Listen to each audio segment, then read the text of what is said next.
hati masing-masing.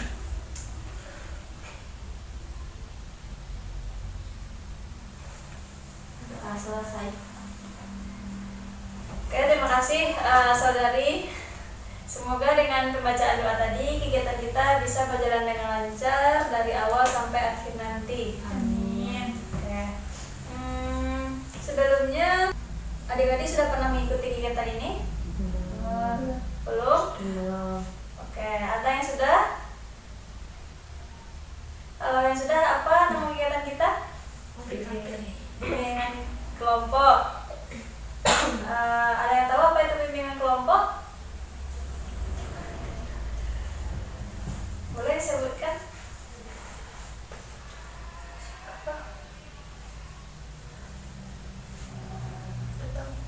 Oke, kakak jelasin sedikit mengenai kegiatan kita pada sore hari ini ya. Jadi nama kegiatan kita ini adalah bimbingan kelompok. Bimbingan kelompok itu salah satu strategi layanan dalam bimbingan dan konseling yang membentuk dinamika kelompok seperti yang kita lakukan saat ini. Ada kakak sebagai pembimbing kelompok dan ada adik-adik sebagai anggota kelompok. Nah, di sini kita akan membahas topik yang topiknya bisa topik yang sedang hangat-hangatnya atau topik untuk yang tujuan untuk memberikan pemahaman dan informasi kepada adik-adik. Nah, dalam bimbingan kelompok ini ada beberapa azas yang diterapkan. Yang pertama itu azas kesukarelaan. Azas kesukarelaan itu dimana adik-adik datang di sini atas keinginan sendiri tanpa ada paksaan. Apakah adik-adik dengan sukarela mengikuti kegiatan ini? Oke. Azas selanjutnya ada namanya azas kerahasiaan.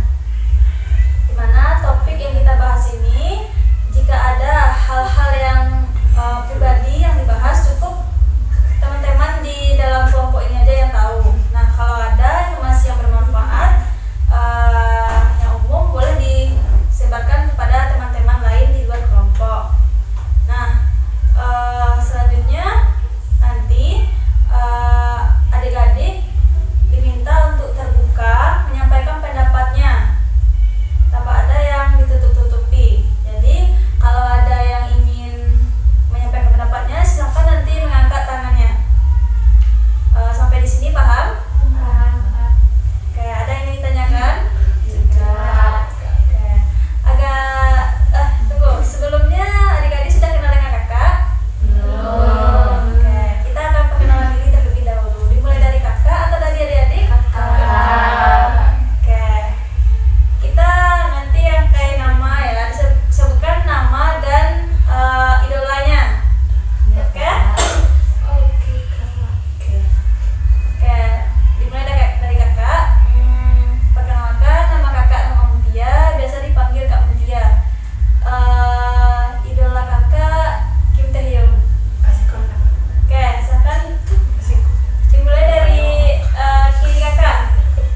semangat. Yang kedua tuh untuk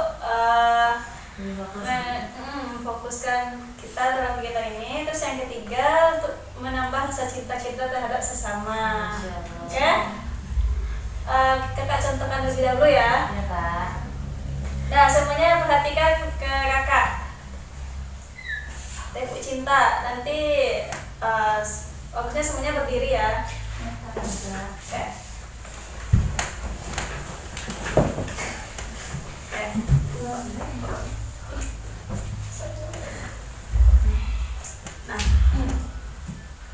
Nah, bisa ikuti kakak langsung ya. Tepuk cinta, cinta kecil, cinta sedang,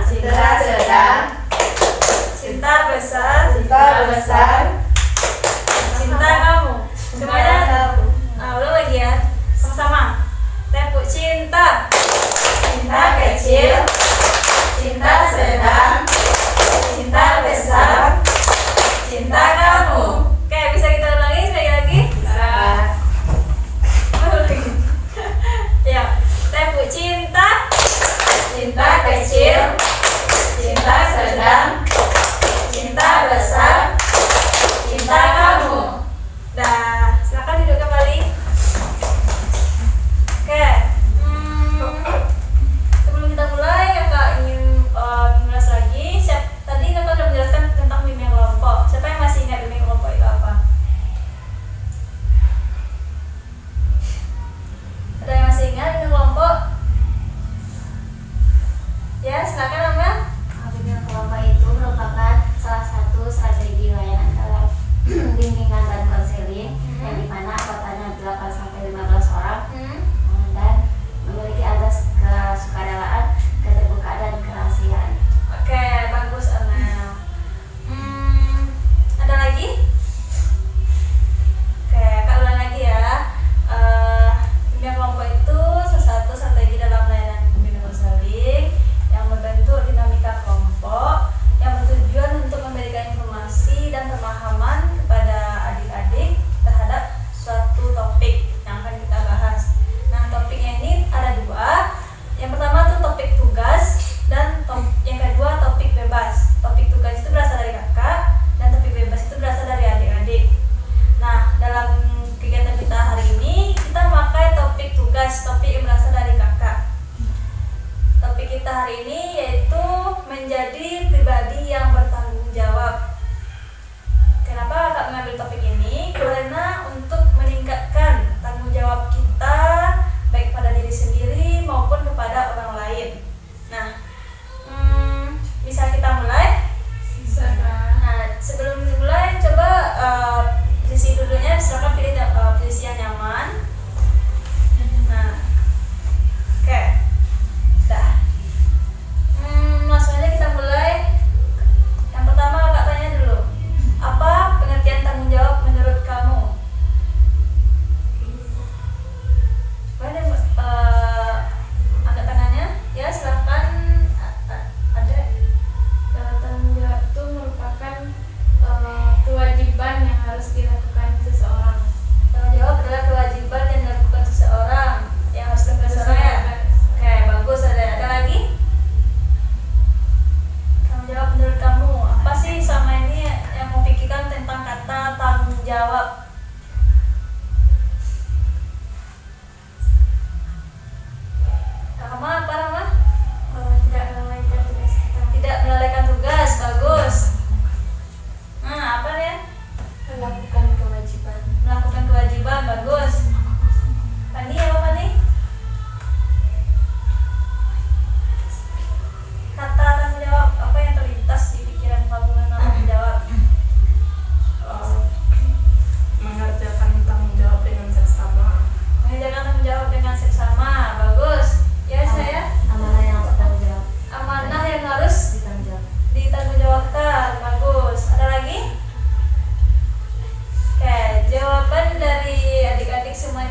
Disiplin. Ya, orang yang disiplin. Bagus. Ya, ada lagi? Oke, Roma silakan. Menyelesaikan tugas dengan sepenuh hati. Oke, menyelesaikan tugas dengan sepenuh hati. Bagus. Tadi pribadi yang bertanggung jawab itu adalah seseorang yang melakukan atau yang mengemban tugasnya dengan baik. Baik itu tugas dari diri sendiri, kayak yang pertama tuh dari diri sendiri ya, kayak tugas kita bangun tidur itu ngapain. Misalnya bangun tidur tuh langsung rapikan tempat tidur, itu masuk ke bagian kita kan. Terus tanggung jawab kita pada Tuhan, tuh Beribadah. ya menjalankan ibadah. Tanggung jawab kita kepada orang tua, Membantunya. ya membantu orang tua. Terus tanggung jawab kita terhadap teman, Teman kita kesusahan. apa? Ya, tolong menolong. Misalnya kalau berjanji ditepati. Oke. Terus bagaimana ciri-ciri orang yang bertanggung jawab itu? Apa yang tahu ciri-ciri orang yang bertanggung jawab? Ya, Dek. Tidak gampang, tidak mudah menyerah. Tidak mudah menyerah. Bagus. Dapat janji. Ya, apa saya? Dapat janji. Bagus. Ada lagi? Dapat dipercaya. Dapat dipercaya. Ada lagi? Amanah. Amanah.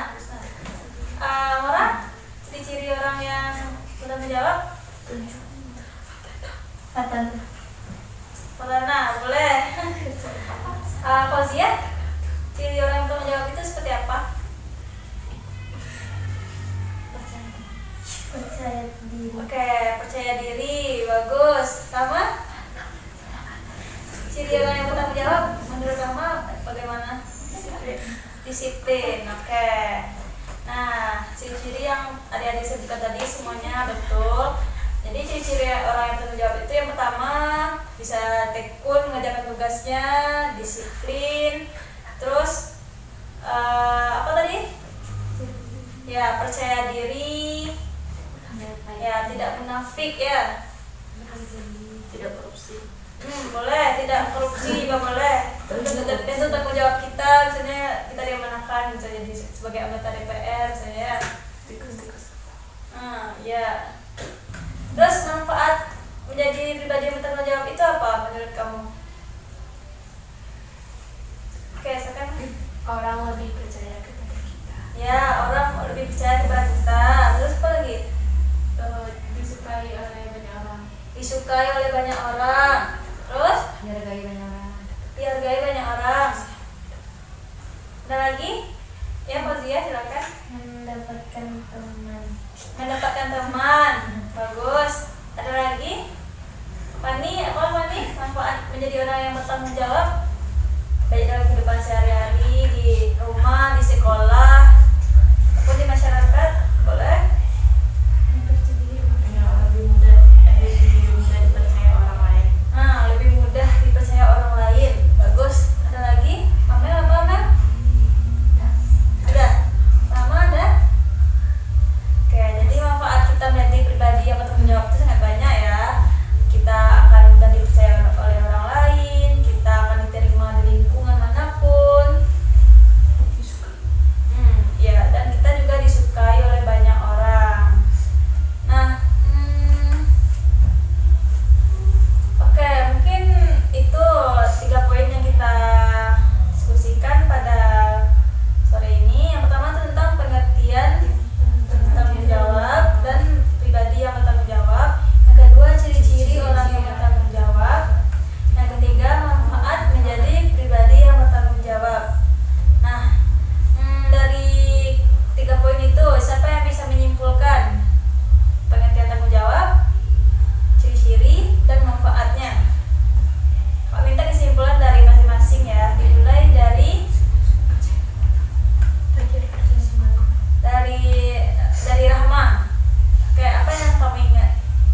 kita laksanakan.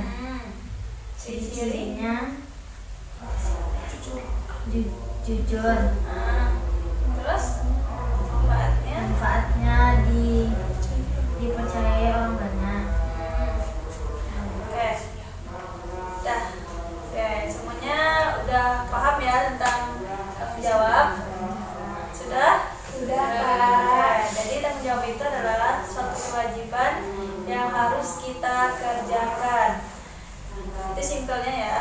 Ciri-ciri orang tanggung jawab adalah yang pertama, Tidak mengingkari janji. tidak mengingkari janji. Apa lagi? Jujur, amanah ya sama. Terus percaya diri, menyelesaikan apa yang sudah dimulai, ya itu ciri orang tidak mudah menyerah, ciri orang yang bertanggung jawab, tekun dalam mengerjakan tugasnya. Terus manfaat menjadi pribadi yang bertanggung jawab, disukai oleh semua orang, dihargai, disenangi, terus diterima di semua lingkungan. Kita akan dimudahkan dalam segala hal. Nah, mungkin sampai situ materi kita pada sore hari ini, pada pertemuan ini. Sebelum kita tutup, ya, bagaimana kakak mau nanya dulu kesan dan pesan adik-adik pada materinya. Kesannya bagaimana terhadap materi? Kesannya Bahagia, bahagia. senang. Nah, sekarang angkat tangannya. Ya, apa nih? Kesannya bahagia. Kesannya speakingnya lebih bagus lagi. Oke. Lanjut, kesan dan pesannya langsung. Kesannya seru. Ya. Pesannya topik berbeda. Oke, topik yang berbeda ya. Oke. Lanjut. Kesannya senang. Nah, Kesannya pesannya